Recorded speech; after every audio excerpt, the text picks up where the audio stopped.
I actually wrote down more than 3 of them, and I did. Thank you. You're welcome. I actually went and did that after I talked to you, so.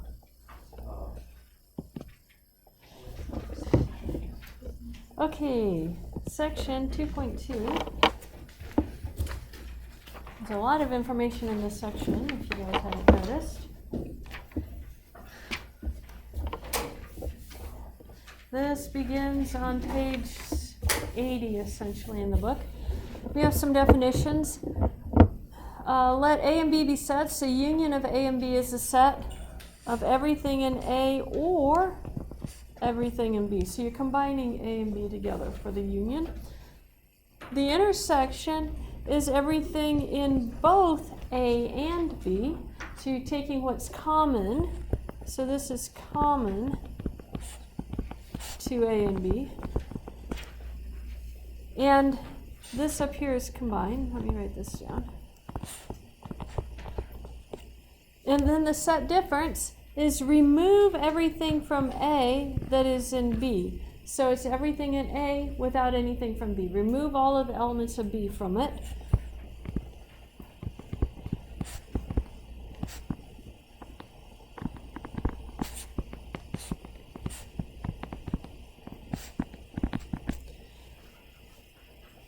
And then some more definitions. Sets A and B are disjoint if and only if their intersection is empty. That means they have nothing in common. So if you're drawing a picture of disjoint sets, you have two circles that don't overlap. That's your disjoint sets. They can't have anything in common. If you were drawing a picture of the intersection, this part here in the middle, if this is A and this is B, that right there is the intersection of B. It's where they have their common elements. Okay, the complement of a set is you take away A. It's everything not in A.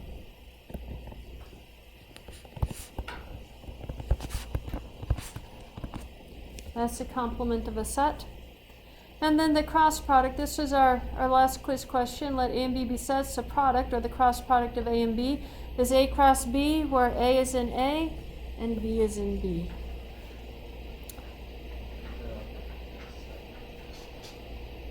Yeah. Only 1 second? I'm a math teacher.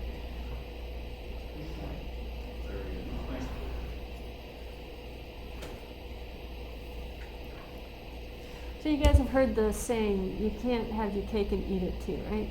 Which means you can't do conflicting things at the same time.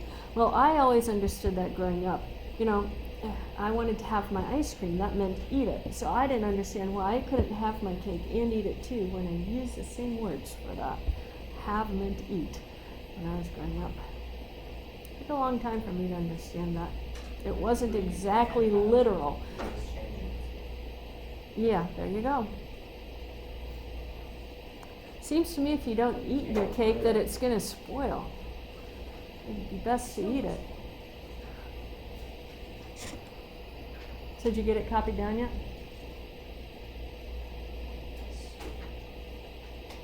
As your fingers are still writing. Okay. Okay, so unordered pairs, 3, 7 is not equal to 7, 3. Think about x, y. X is 3 and y is 7.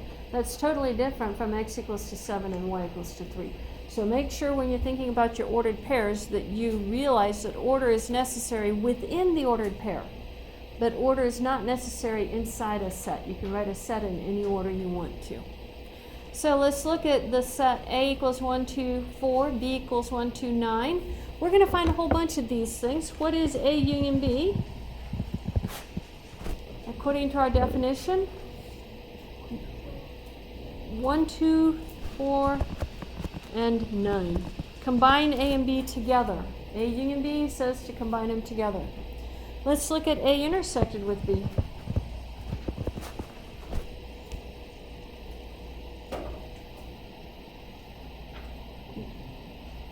One and two, it's the intersection, it's what they have in common. Now let's look at A minus B. Remove from A everything that is in B. So B has 1, 2, and 9, so I have to remove the 1 and 2 from A, leaving me what? 4. Notice I don't do anything with the 9 because it's not in A. So I only remove the parts that are in A. What is B minus A then? 9.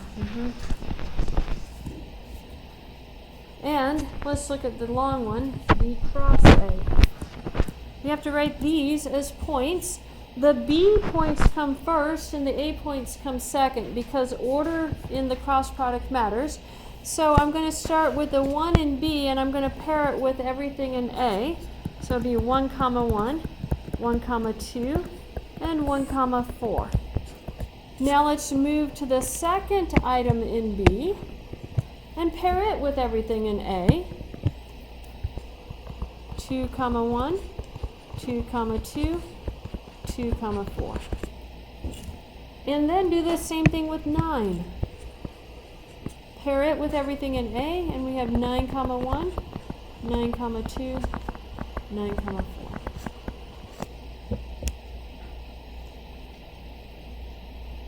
Any questions on that? And we do that. Maybe? Let's do it with intervals. For the intervals of real numbers, A equals 3 to 6. 3 to 6, by the way, if you're used to the other notation, this means that 3 is less than or equal to x is less than or equal to 6. The brackets include the inequality. So then the 4 to 8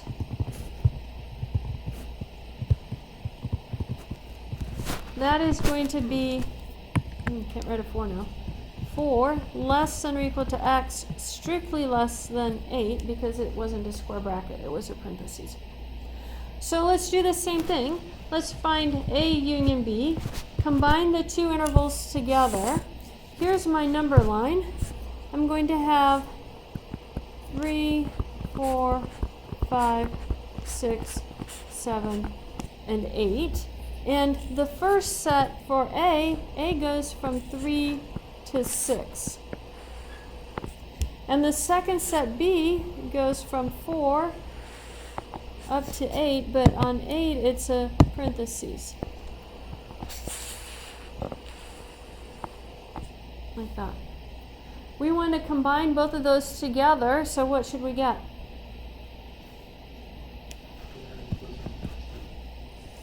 How about I were to go, not intersect, combine them together, dump them all together. 3 to 8. And 8 is not included because it wasn't included in B. Let's look at the intersection. Now, this is where they both overlap. And what is that going to be? 4 to 6. And we include the 4 and the 6. Now, let's do our set subtraction. From A, we're going to remove everything that is also in B. So I would submit to you that all you have left is that part right there. Notice that the 4 is in B, so I don't include that in A. So then the A minus B becomes 3 to 4 with a parentheses at 4, because 4 is also in B. Does that make sense? Tell me about B minus A.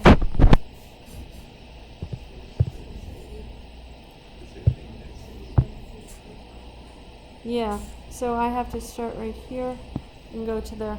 But the 8 isn't included and the 6 isn't included.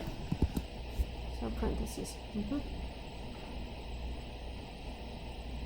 Now the last one, I wanted to give us a little bit different picture. So let's look at this one. Let me put my numbers here. It's going to start at 4. And the first set goes from 4 to 8. And then the second set is going to go from 5 with a parentheses to 6 with a bracket. And this is B, and this is A, and we want to find B minus A. We write it this way, it's 4 to 8 minus 5 to 6. If you take out this part right here, I'm doing B minus A first. Can't erase all the yellow. If you take A out from, I labeled these wrong, didn't I? I made this one B and this one A. We'll do B minus A and then we'll do A minus B. If you take A away from B, what are you left with? Nothing, it's an empty set. If you take B away from A, then you're removing this part right here. So you're going to have two parts. You're going to have 4 to 5 union 6 to 8, and now we have to figure out what to do at the 5 and the 6. Is 5 part of our B set? No. It's a parentheses, so it wasn't actually removed from A. How about 6? Is that part of the B set? Yeah, that's bracket, so that means I have to get a parentheses for that one. Does that make sense? You guys have some homework problems like that on your computational part. Can we do that? And classwork. Let me guess. You guessed it. You have paper? I didn't type it up separate. I forgot that I typed it up separate for you guys and not for any of the other classes, so. No. Yes. On Tuesday, 2.3, but not on Thursday next week. We have a computational due on Thursday as well. Yeah, you'll have computational proof due on Thursday next week. You're going to have both of them do each class period now, because we're doing one section per class period. But it's usually either two very, very small proofs or one medium-sized proof. What's the class project? I haven't decided that yet. Is it still going to be assigned on Thursday? Yeah, and we're going to finish it on Thursday. And it's extra credit. Oh. Class project we all work on together?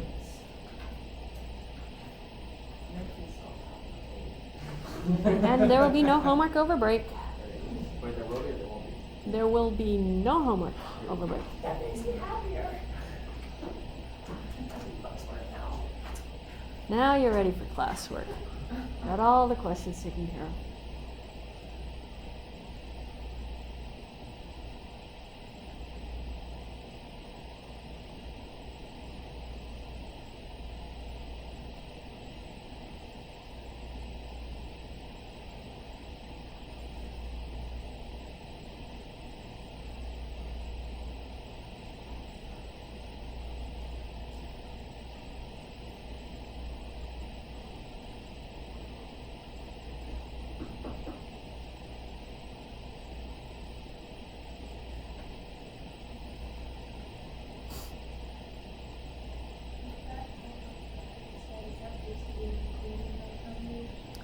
When you see the curly brackets like that, that means it's a set, and the list inside is everything in your set.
Just write down answers.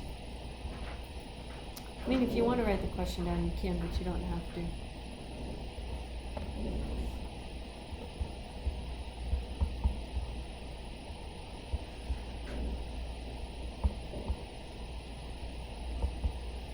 The key one, yes or no.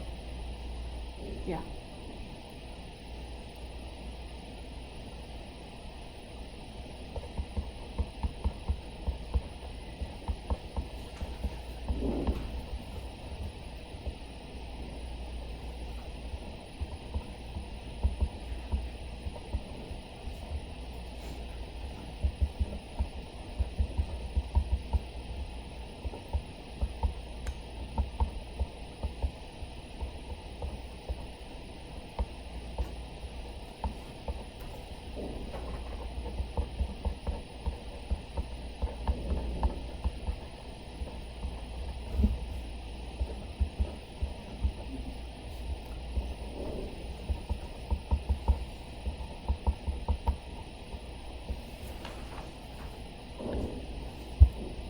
Okay, compare your answers. Make sure everybody has the same answer.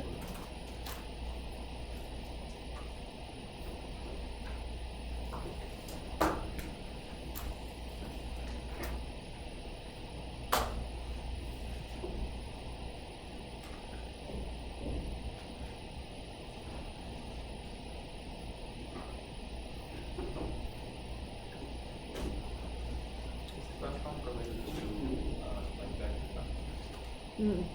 They're different. This is related to your XY coordinate system. So, XY plane, points in your XY plane, that's what we're using it for. And we use that notation to sort of describe the XY plane. We'll say R cross R or something like that. And that's what that means. We overload our operators. Yeah, The overrelation. we will, but not today. That's like in chapter 3. Yeah, yeah, relations and functions, yep, we will be doing that. Eventually, that'll be after spring break. Okay, did we get this all finished? And everybody has the same answers? So, let's look at our next example. It says, give an example of two disjoint sets. We're going to call one A, and we're going to call one B. What was our definition of disjoint? Nothing in common. A is going to be 1, and B is going to be 2. Those are definitely disjoint. I could also say maybe A equals to even number integers, and B is equal to odd integers. Nothing in common. Both of them are infinite sets. Yeah, I really should write that this way. 2x, x in the integers, and this is 2x plus 1, x is in the integers.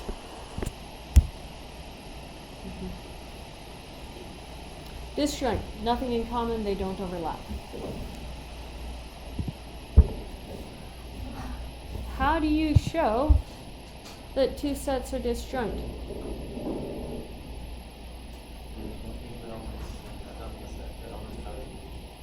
Yeah, so you have to show that their intersection is equal to the empty set. How would you show that? You assume that there's something in the intersection and then arrive at a contradiction. It's proof by contradiction. Yeah. Are the proofs that will be due next Thursday, so 2.3 proofs? Oh, Tuesday. It'll be Tuesday.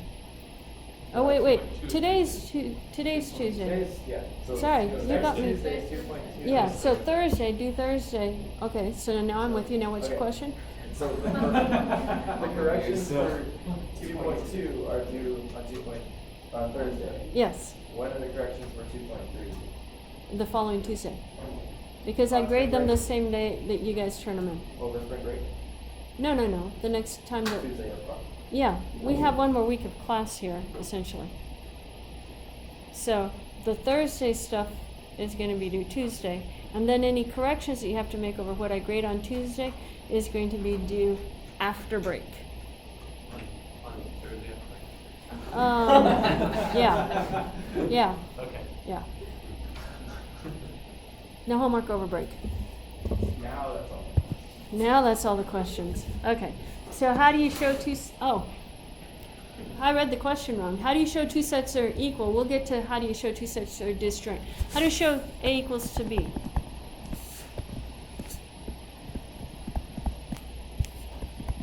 This was from our last chapter. And I'll just say, Show A is a subset of B. Show B is a subset of A. And then conclude.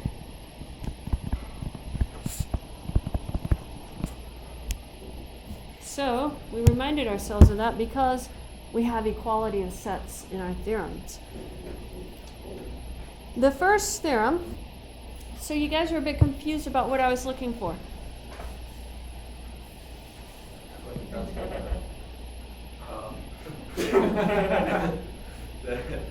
Yeah, that's an important part of the theorem statement. Yep. also say let. So, do both of them say the same thing? Yeah. Oh. No, the other one says let A and B be sets in the universe U. Yeah, this one. And I changed my thing here. I need to fix this. This should say theorem.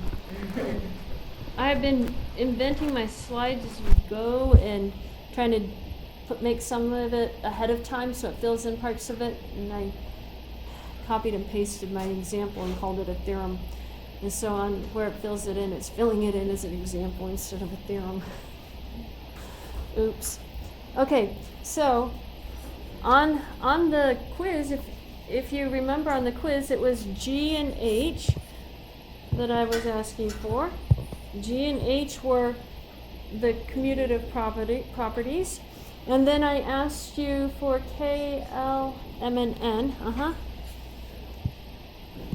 So associative and distributive properties.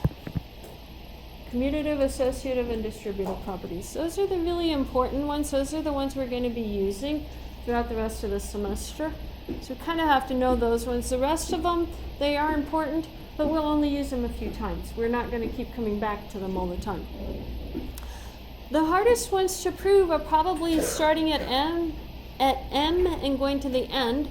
So I'm going to prove M here in class.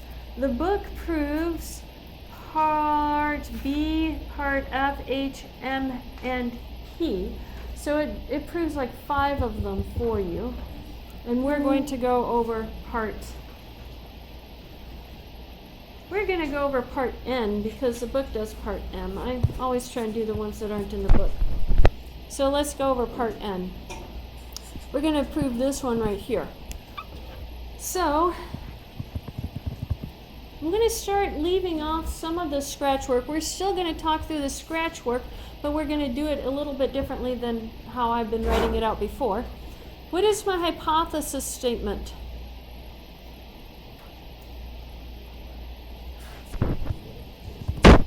A, B, and C, B sets. Now, notice I have to show equality of my sets here. So I have to show containment from one side to the other and then vice versa on it. There's 2 ways of writing these up. I'm going to show you the 2-directional proof because that's usually the easiest one to understand. So that's the one I'm going to show you. What I'm going to do is I'm going to put a little arrow here so that I know I'm starting on the left and going to the right.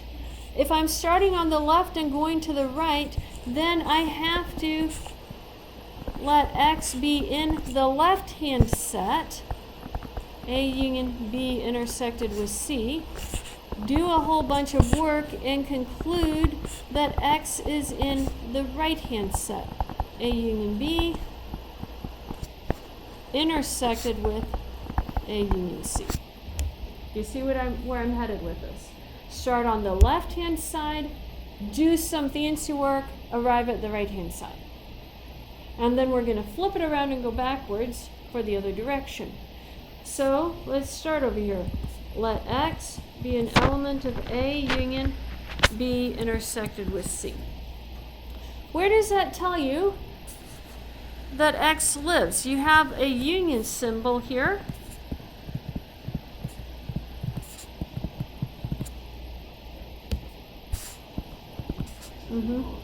Yeah. Or, X is in B intersected with C.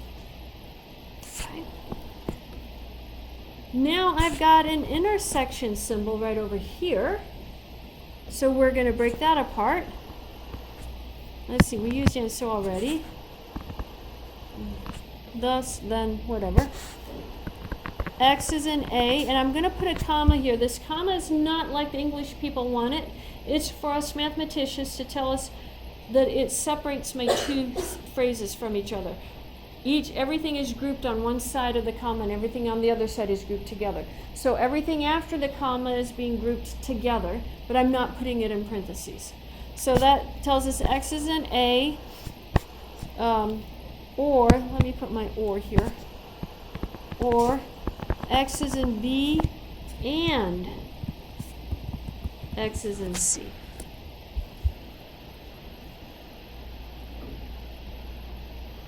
Or do you guys want me to use my symbols, the wedges and these and the wedges? What will we use later on in our turn? Either one. If you want words, if your preference is words. Actually, your preference should be for symbols, because to type the words you have to take it out of the math font. So we'll do it that way. I'll show you how to do it with symbols. I'll actually get more on this slide if I do it with symbols too. So for this or, we put a wedge.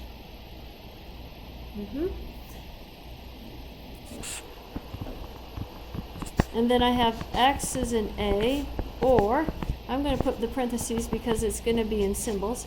X is in B, and X is in C. Okay, so that's in symbols. Now, I have an or here, and then I have an and here, and we had some distributive properties from chapter 1 for or and and. Do you remember what they were?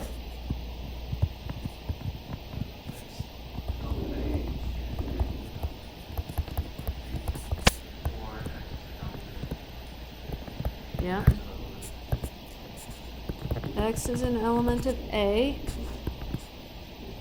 or X is in B, and X is in A, or X is in C. Change your ands to intersections and your ors to unions.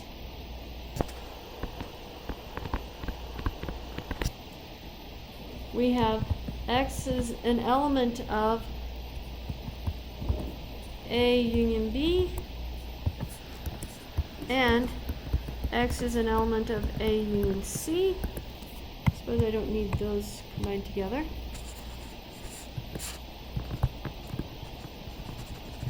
Therefore, X has to be in A union B intersected with A union C. Did we follow that proof? Change or to Ors are intersections, ands are ors are unions, ands are intersections. that's by the definition. Yep. So how do I start my proof going back the other way?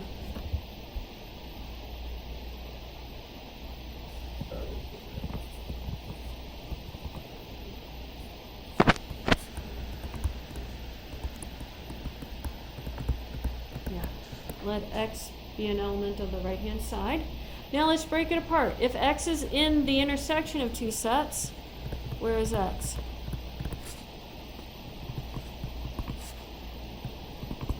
A union B, and that was an intersection, so and X is in A union C.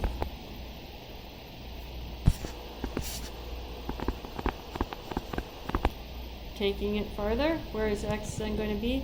If it's in A union B, then where is X? Or, and then we get x is in, for the second parentheses, yes. Remember, we're trying to get back to this first part, A union B intersected with C. That means I have to go the opposite direction on the distributive laws. So start on the right hand and go to the left hand.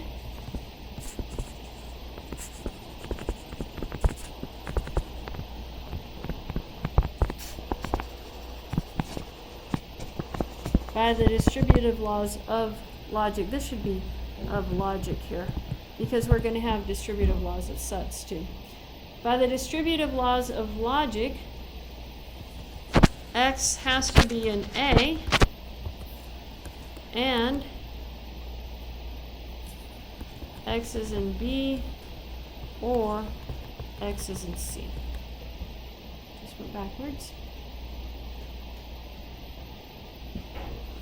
Do what?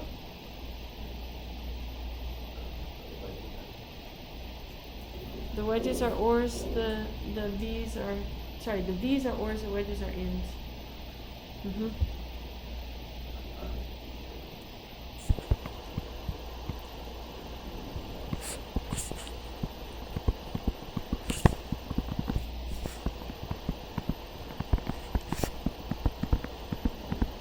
That's the statement. So I started on this side right here and I went back to that side.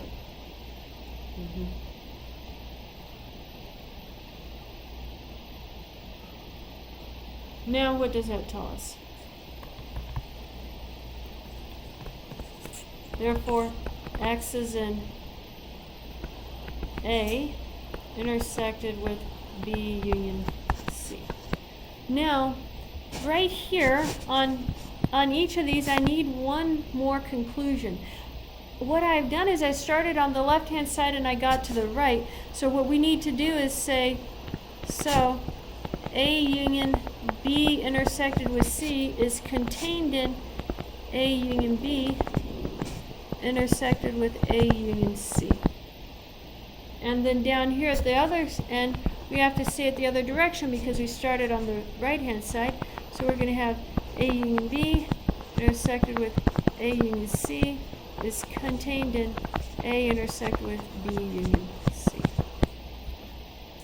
I have containment going both directions, so I'm going to conclude, and I'm going to conclude on the bottom of on the top of the next slide. Come on, if it'll let me write here.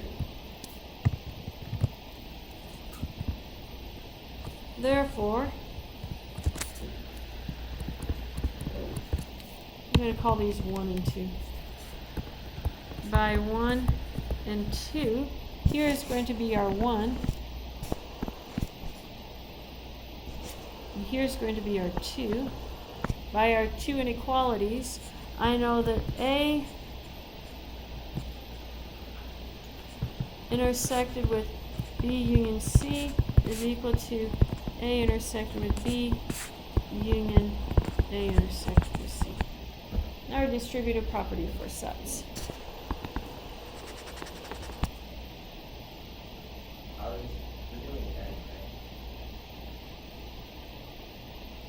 Oh, I split it up the wrong direction. I wrote the wrong one down purely out of memory. Don't know where I came up with that one, but yeah. I did, yeah, I know what you mean by the wedges, but I wrote them backwards. Let me see if I wrote them backwards when I wrote them down here. I have it in my mind I'm doing M today, so that's why I keep writing it down. A union B intersected with C. Intersected with A union C, and then A union B intersected with A union C. And I wrote the wrong one down here. That's A union B intersected with C. Now let's make sure I started up here right.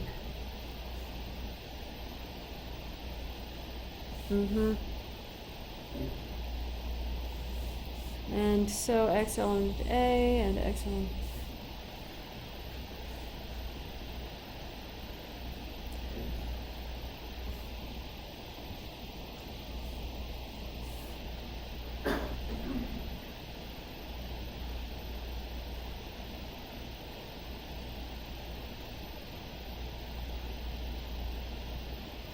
Yeah, I switched them right here is where I switched them. Because we're starting with or here and ending up with an and. So, yeah, I have to fix it down there in the lower one. Yes, I switched it. But I've switched it because I switched it on where I was heading. P or Q and P or R.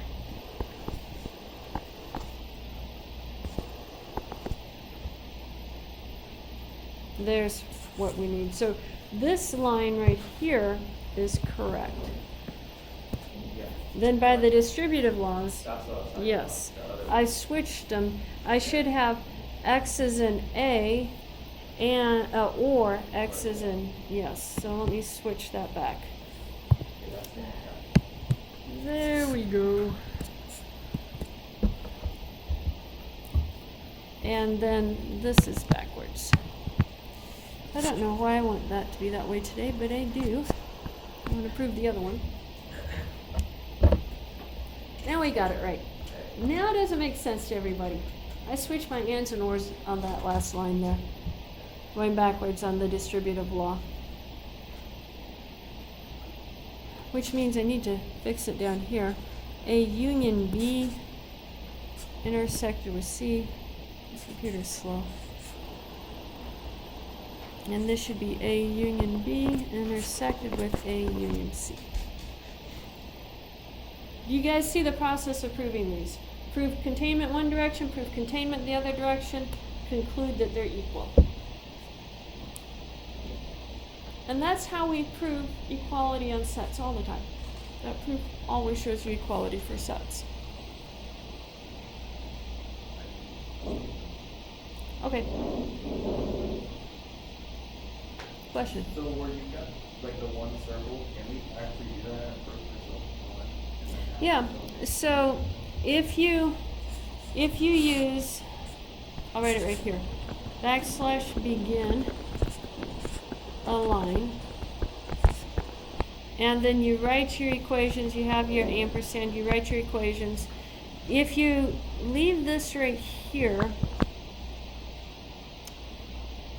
it's not cite, it's reference. Yeah, label, you're right, backslash label. So you're gonna do backslash label, and you're gonna give it a name. Whatever you want to call it, it's going to translate the number in for it, and it'll put that in the margin.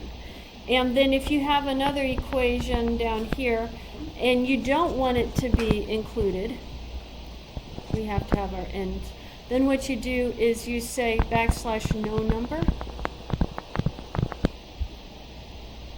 and your final equation, or if that's your final equation, and then we do our backslash end. There we go. A line.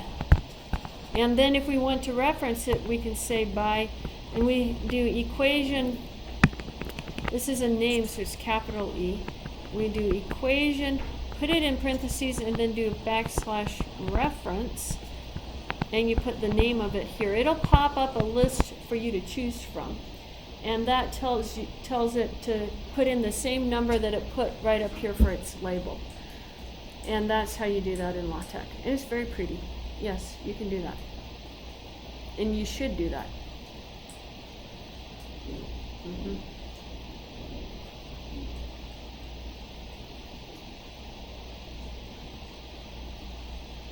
Any other questions on that? Okay. So, another theorem, let U be the universe and let A and B be subsets of U. That would be the top part of the second quiz question. And then on your quiz question for the second one, you had these two, F and G.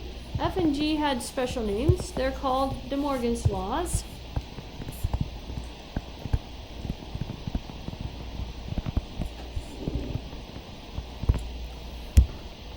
Your book, as far as this one goes, proves A, E, and F. So we are going to prove G. What is the hypothesis?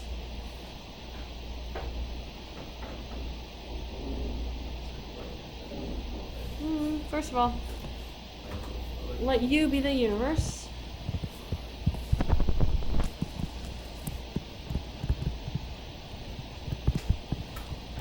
And let A and B be subsets of U. On G, we have to show equality of the sets, so we have to go both directions again. So let's go the forward direction. What are we going to let X be an element of?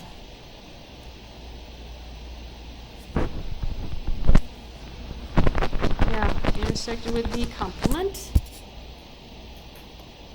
What does it mean now? We have to start applying our definition. So what is the definition of a complement? Yeah, U minus that, or I'm going to choose a slightly different one. It's still accurate. I'm going to say X is not in A intersected with B. Okay.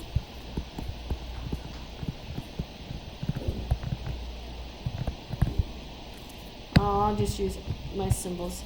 I get tired of writing words. Not an element of A intersected with B.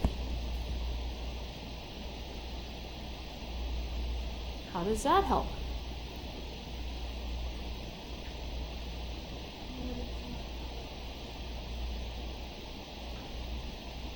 Yeah, but how do I get to that? Because we know something about the negation of an A. We need and, so A and, well, let's do P and Q.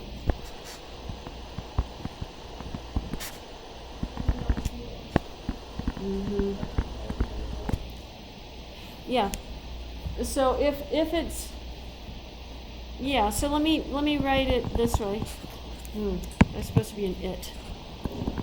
It is fault set. X is in A intersected with B. So apply the negation to that, which is just like you were saying, John. X is not in A, or X is not in B. Because the negation of X is in A intersected with B would be not P or not Q. So I'm applying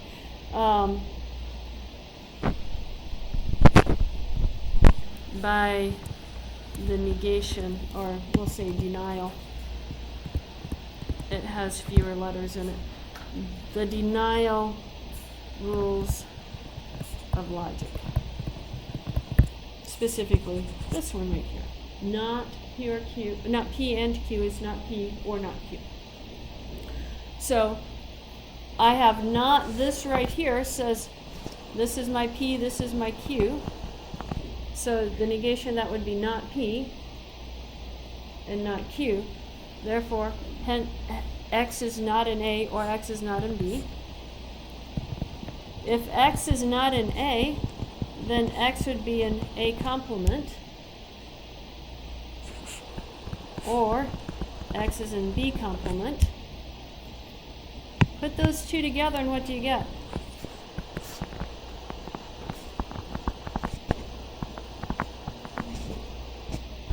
Well, it says or union.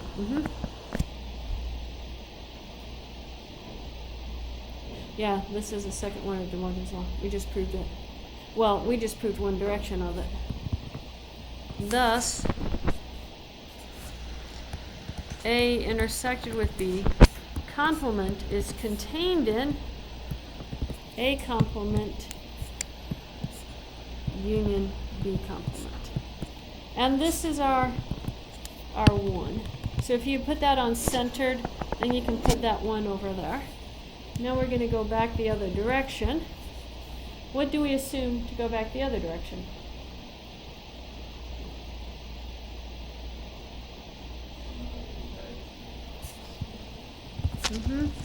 Let X be in A complement union B complement. What does that tell you then?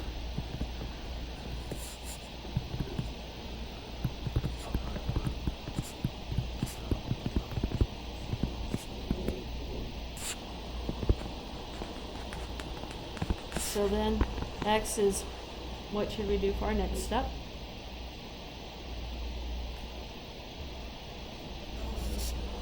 Not an element of A, or x is not an element of B.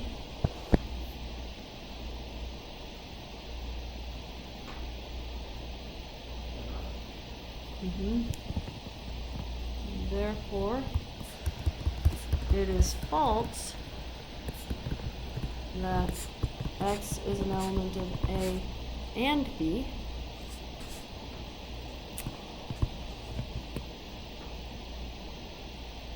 I'm going backwards on our rule. Start over here, and I went to this side over here. So it is false that, and then put the two of them together. So, what is the negation of that? Then, thus, x is not in A intersected with B.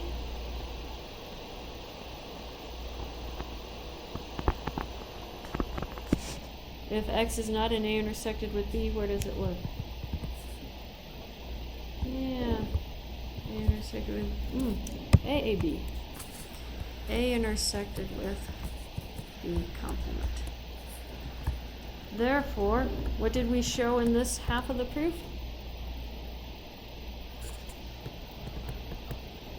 A complement union B complement is a subset of A intersected with B complement. And that's our number 2. By equations 1 and 2, I know equality. A intersected with B complement is equal to A complement union B complement.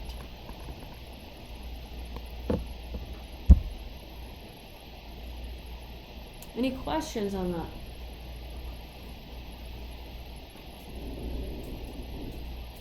You understand it enough to reproduce it?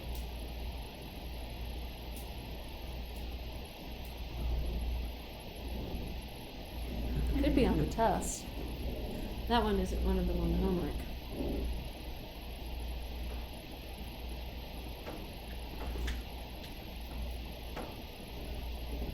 Okay. So, our last theorem that we have here, this is also a theorem. This one deals with our complements of, our cross products of sets. So A cross B union C is A cross B union A cross C. The cross product distributes through. It distributes through an intersection, so this is distributive property.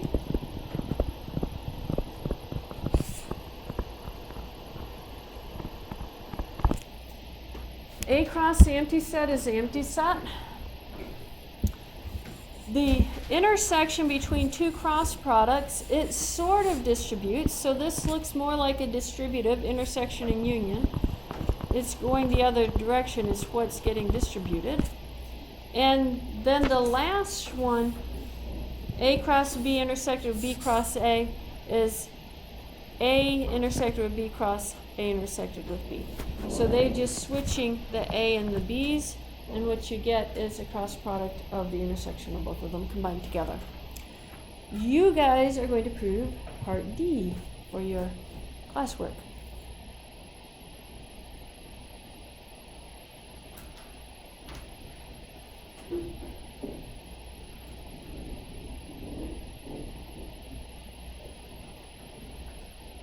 So when you're proving this, you have to go two directions on it, right? Let's get you started. What is your hypothesis statement? Yep. Let A, wait for my computer, B, C, and D be sets. We're looking at A cross B intersect with C cross D equals. So you have to go two directions. You have to show A cross B intersected with C cross D is a subset of A intersected with C cross B intersected with D. And then you have to go the other direction A intersected with C cross B intersected with D is contained in A cross B intersected with C cross D. So you have to go both directions on that. So going the first direction, if you're proving the very first one, would you let X be an element of?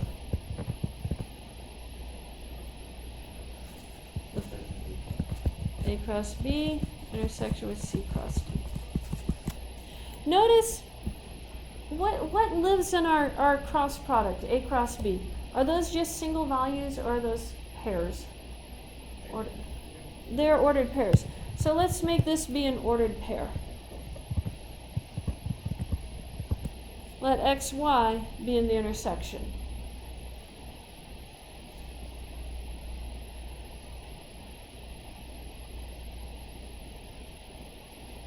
What do we do? What else can we do there? I mean, we have an intersection. Now what do you do with the intersection?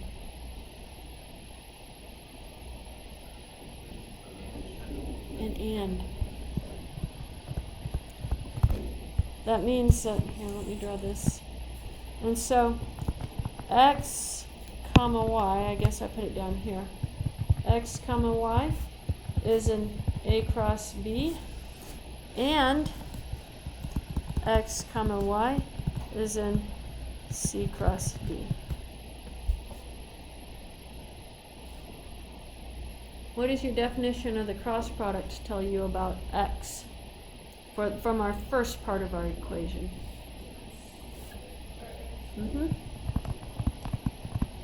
And so I know X is in A and Y is in B, and X is in C and Y is in D.